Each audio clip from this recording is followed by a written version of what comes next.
mais uma aula de história. Eu sou a professora Elaine, fica comigo para a gente ter uma aula hoje sobre a vinda da família real. Vamos lá então? Olha só, nós temos aqui várias características, várias mudanças que ocorreram com a vinda da família real. Primeiro a gente tem que destacar o bloqueio continental de Napoleão. Quando Napoleão estabelece o bloqueio continental, em 1806, a família real, em 1808, foge para o Brasil, não é isso? Tentando escapar de Napoleão, não foi isso que aconteceu? Então, o Brasil até 1808, ele era totalmente colônia de Portugal. Não era assim? Colônia de exploração. Então, eles vieram para o Brasil em 1808 e aí eles vai fazer várias mudanças na colônia. Beleza, gente? Então, olha só. Primeira coisa que a gente tem que entender, bloqueio continental. O que foi o bloqueio continental? O bloqueio continental foi quando nenhuma nação que era subordinada a Napoleão deveria fazer comércios com a Inglaterra. Beleza? Então, olha só, a gente tem a vinda da família real, uma consequência direta do bloqueio, né? E nós vamos ter, quando a família real chega no Brasil, o que eles fazem? Primeira coisa, a abertura dos portos. Por que a abertura dos portos?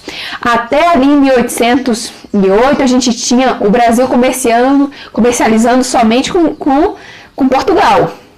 Nós chamamos isso de pacto colonial, não é isso? Pacto colonial, Brasil só comercializa com Portugal. Quando faz a abertura dos portos, em 1808, nós vamos comercializar também com a Inglaterra. Em 1810 foi estabelecido um tratado de comércio entre Brasil, né, e Inglaterra. Beleza, gente? Primeira coisa que a família real faz no Brasil de muito importante, a abertura dos portos. Tranquilo? Depois que abriu os portos para as nações amigas, em especial a Inglaterra, por que faz essa abertura do comércio para a Inglaterra? Porque a Inglaterra tinha favorecido os portugueses para que eles viessem para o Brasil fugindo de Napoleão. Inglaterra que vai fazer a proteção, não é isso? Eles vão escoltando aí a família real até o Brasil. E aí o Brasil meio que fica com uma dívida, né? Tem outras coisas, outros detalhes, mas não vem agora ao caso. Vamos lá então, ó. Então nós temos mudanças econômicas, abertura dos portos e mudanças no cotidiano também, gente. Muitas mudanças. Nós vamos ter aí... estou conferindo, isso aqui tem um livro do Laurentino Gomes, eu vou indicar para vocês aqui, 1808, é um livro muito bom que fala sobre a vinda da família real, um livro bem didático, tem uma linguagem muito clara e dá pra gente entender direitinho como que foi essa vinda. Então, olha só, quando eles vêm pro Brasil, eles monta toda uma estrutura para virem. Então eles trazem muita coisa, vieram muitas pessoas ricas de Portugal, né? E aqui quando eles chegaram, né, o Laurentino Gomes comenta no livro 1808 que quando eles estavam nos navios, eles pegaram piolho. E quando eles pegam piolho, eles chegam lá em Salvador e aí eles descem, né? E usavam turbantes, porque eles tiveram que raspar a cabeça. E aí eles começaram a lançar moda aqui no Brasil. O pessoal começou a usar turbante, assim como a corte, né, portuguesa estava usando.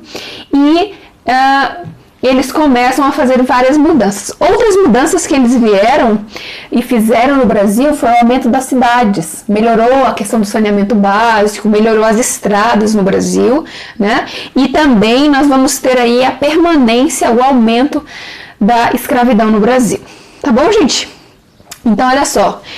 Nós vamos ter com Dom João aqui no Brasil as novas instituições. O que ele criou? Ele vai criar Banco do Brasil, bibliotecas, ele vai fazer a imprensa, né? Vai criar a imprensa régia, vai também fazer alguns ministérios da Marinha, do Exército, e ele também nessas criações, ele vai fundar as escolas de medicina, ou seja, as pessoas que queriam fazer medicina, elas teriam que ir para a Europa, então ele vai fazendo algumas melhorias.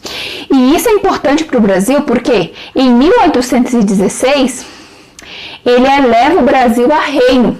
Olha só que interessante. Em 1816, Brasil é elevado a reino. Peraí, mas Brasil não era colônia? Sim, era colônia. Mas agora, como eu estava recebendo a família real aqui, então agora já não é mais colônia, é reino. Isso, gente, vai gerar em 1820 uma revolta muito grande em Portugal, que a gente vai trabalhar daqui a pouco, que é a Revolução do Porto. Mas tem ligação, tá?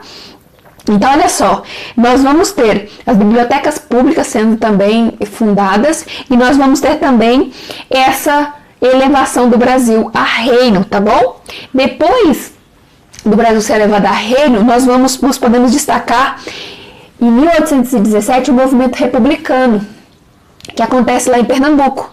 Então esse movimento, gente, tinha como objetivo implantar uma república no Brasil, tinha caráter separatista, assim como a Inconfidência Mineira e Conjuração Baiana, tá? Então eles queriam formar uma república no Brasil, e depois a gente tem aí as causas da Revolução Pernambucana. Qual foi essas causas? Aumento dos impostos, os impostos estavam muito altos, nós vamos diminuir a produção de algodão e de açúcar, e Pernambuco era muito forte nessas áreas, então eles vão estar perdendo, e eles queriam formar um país nos moldes republicanos. Deu certo? Não deu certo. Essa revolução foi oprimida, as pessoas que participavam, alguns foram mortos, né, e outros exilados, e nós vamos ter aí esse movimento sendo reprimido aí pela corte, né, que estava no Brasil, né, pelo exército. Então, beleza, gente. Lembra que eu falei para vocês que o Brasil foi elevado à categoria de reino? Ele é reino agora, não é mais colônia. Em 1820, nós temos, gente, Napoleão sendo enfraquecido, ele vai ser exilado e depois ele vai morrer em 1821, não é isso? Então, em 1820, Portugal conseguiu se livrar da influência francesa. E é nesse momento em que eles fazem a Revolução de 20. O que foi a Revolução de 20? Foi um movimento feito pelos portugueses com o objetivo de implantar uma monarquia constitucional, né? Então pode ver que é um movimento liberal, e também eles queriam que Dom João voltasse. E se caso Dom João não voltasse, eles iriam implantar um outro tipo de governo, né, mais liberal. Aí o que Dom João faz em 1820? Ele deixa aqui o Dom Pedro I no Brasil e volta às pressas para onde? Para Portugal, porque se ele não voltasse para lá ele ia perder, não é isso?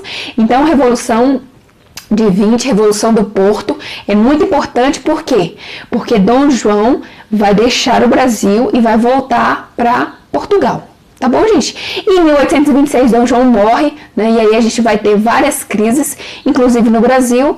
E também em 1821 nós vamos ter o Dia do Fico, que é um momento importante, que é o momento em que Dom Pedro I rompe as relações com Portugal e diz ao povo, que o povo aqui no Brasil, que ele iria ficar, iria permanecer, e isso tem ligações diretas com a nossa independência. Tá bom, gente? É um resuminho aí sobre a vinda da família real e eu espero que vocês tenham entendido. Então, pelo menos resuminho aí rapidinho do que a gente viu. Vinda da família real ocorre com bloqueio continental, não é isso? Os portugueses aqui no Brasil vai fazer várias melhorias. Dentre essas melhorias, a principal, a primeira, abertura dos portos, criação de várias instituições.